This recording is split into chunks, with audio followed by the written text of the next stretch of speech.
Hello guys, welcome back. Venjaramoodu കൂട്ടക്കൊലക്കേസിലെ പ്രതിയായ അഫാനുമായി ബന്ധപ്പെട്ട ഏറ്റവും ചില നിർണായക വിവരങ്ങൾ നിങ്ങളുമായി പങ്കുവെക്കാനാണ് ഞാൻ ഈ വീഡിയോയിലൂടെ ആഗ്രഹിക്കുന്നത്.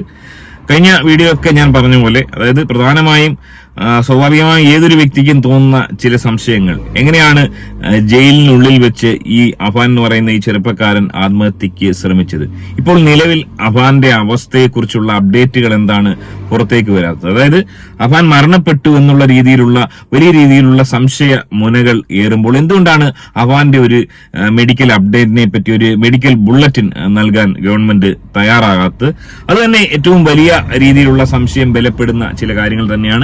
ഇതിനോടകം തന്നെ അഫാന്റെ വീട്ടുകാരെ, അഫാന്റെ ബാപ്പയും ഉമ്മയും കാര്യങ്ങൾ അറിയിച്ചിരുന്നു. എന്നാൽ അഫാന്റെ ബാപ്പയടക്കം പറഞ്ഞത് തനിക്ക് ഇതുമായി ബന്ധപ്പെട്ട ഒരു കാര്യങ്ങളും സംസാരിക്കാനില്ല എന്ന് തന്നെയാണ് അഫാന്റെ ബാപ്പ പറഞ്ഞത്. ഇപ്പോൾ ഏറ്റവും ഒടുവിൽ, അതായത് ഞാൻ കഴിഞ്ഞ ദിവസങ്ങളിലൊക്കെ പറഞ്ഞ കാര്യം തന്നെ, അതായത് അഫാൻ 99.9% മരിച്ചിരിക്കുന്നു, അഫാന് ജീവനില്ല എന്ന് തന്നെ പറയാം.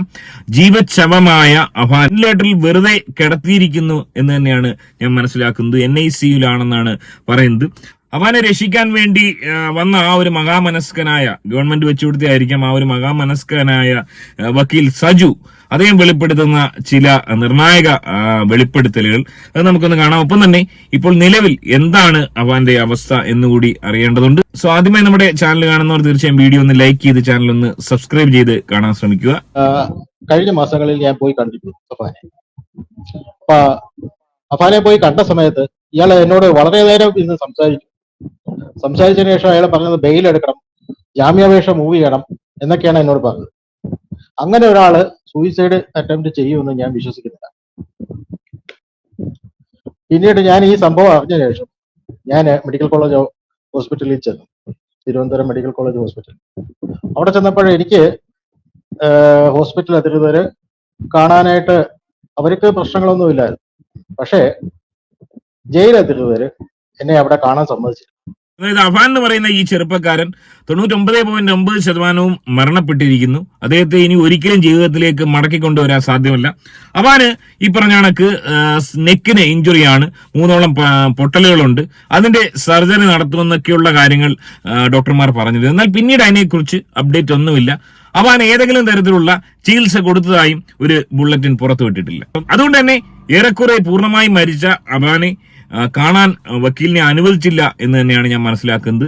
അത് ജയിലിലെ അധികൃതരുടെ ഒരുപക്ഷെ വലിയ വീഴ്ചയായി മാറുന്നു എന്നുള്ളത് കൊണ്ട് അഫാൻ ദീർഘകാലത്തെ ആശുപത്രി ചികിത്സയ്ക്കൊടുവിൽ മരണപ്പെട്ടു എന്നുള്ള രീതിയിലാക്കിയെടുക്കാനുള്ള ഒരു ശ്രമമാണ്. ഇത് എന്ത് തന്നെ ആയാലും നല്ല കാര്യം തന്നെയാണ്. അഫാൻ എന്ന് പറയുന്ന ഈ ഒരു അപരാധി മോൻ ഈ ഭൂമിക്ക് മുകളിൽ ഒരു തരത്തിലും ജീവിച്ചിരിക്കാൻ അർഹനല്ല.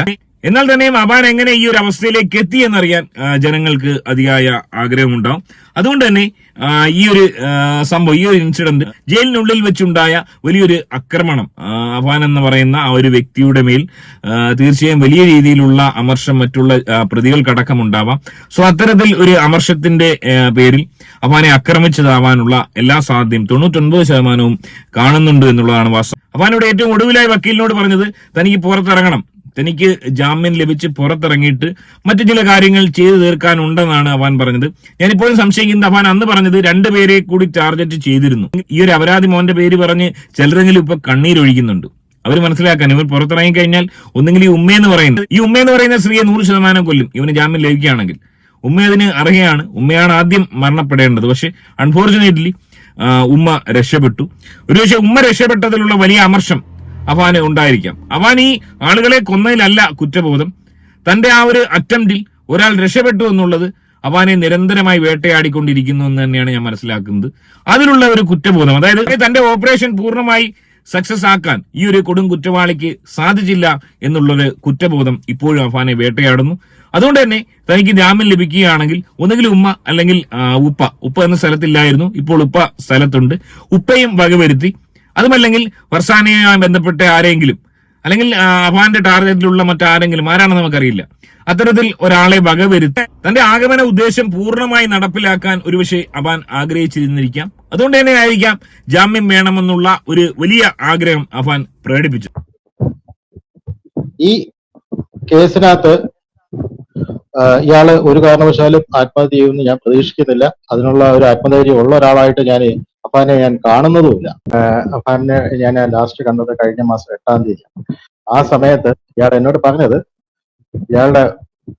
ഇയാൾക്ക് എങ്ങനെയെങ്കിലും ജാമ്യം എടുത്തു കൊടുക്കണം, ഇയാൾക്ക് തിരിച്ച് വീട്ടിൽ വരണം, ഉപ്പയുടെയും ഉമ്മയുടെയും കൂടെ വീണ്ടും താമസിക്കണം എന്നുള്ള കാര്യങ്ങളാണ് പറഞ്ഞത്. ഇയാള് വളരെ ശുഭാപ്തി വിശ്വാസത്തോടെയാണ് ഞാൻ അയാളെ ആയിട്ട് സംസാരിച്ച് പിരിഞ്ഞത്. അത്രത്തോളം പ്രതീക്ഷയിലിരിക്കുന്ന തനിക്ക് ജാമ്യം ലഭിക്കും, തന്റെ പാതി വഴിയിൽ ഉപേക്ഷിച്ച ഓപ്പറേഷൻ പൂർണ്ണമാക്കാൻ സാധിക്കുമെന്നുള്ള വലിയ വിശ്വാസത്തിലിരിക്കുന്ന അവാൻ ഒരിക്കലും ഈ രീതിയിലുള്ളൊരു ആത്മഹത്യ പ്രവണത കാണിക്കും എന്ന് തോന്നുന്നില്ല. അതായത് ഇതിനു മുമ്പ് ആത്മഹത്യ ചെയ്യാൻ ശ്രമിച്ചപ്പോഴൊക്കെ അവാൻ വളരെ ലഘുവായ തരത്തിൽ, അതായത് ചെറിയ രീതിയിൽ എലിവിഷം കോളയിൽ മുക്കി കഴിക്കുക, അല്ലെങ്കിൽ ഈ പറഞ്ഞ കണക്ക് മറ്റു ചില അറ്റംപ്റ്റുകൾ നടത്തുക, അതൊക്കെ പൂർണ്ണമായ ഒരു ആത്മഹത്യ ശ്രമമായിരുന്നില്ല, ആളുകളുടെ കണ്ണിൽ പൊടിയിടലായിരുന്നു.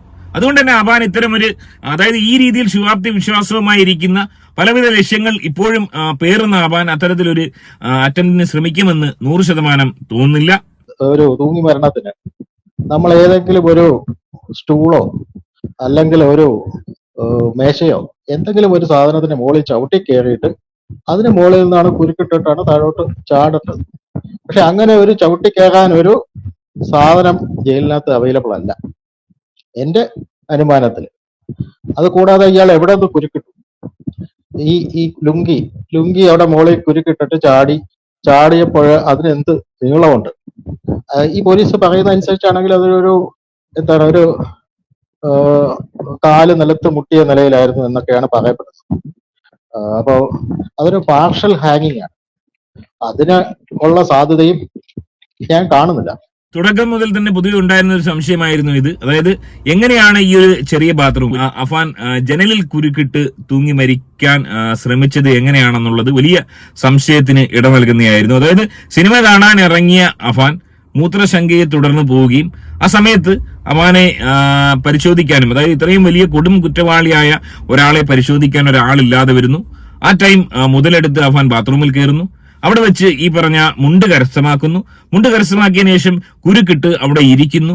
ആ ഇരിപ്പിനൊടുവിൽ അവൻ മരണപ്പെടാൻ പോകുന്ന ആ ഒരു വേദനയിൽ ഞരങ്ങുന്നു. ആ ഞരക്കം കേട്ട് ഈ ഉദ്യോഗസ്ഥർ അവിടെ എത്തുകയും തള്ളി തുറക്കുകയും അഫാൻ മരണത്തിന്റെ വക്കിലിരിക്കുന്ന കാഴ്ച കണ്ടു എന്നും പറയുന്നു.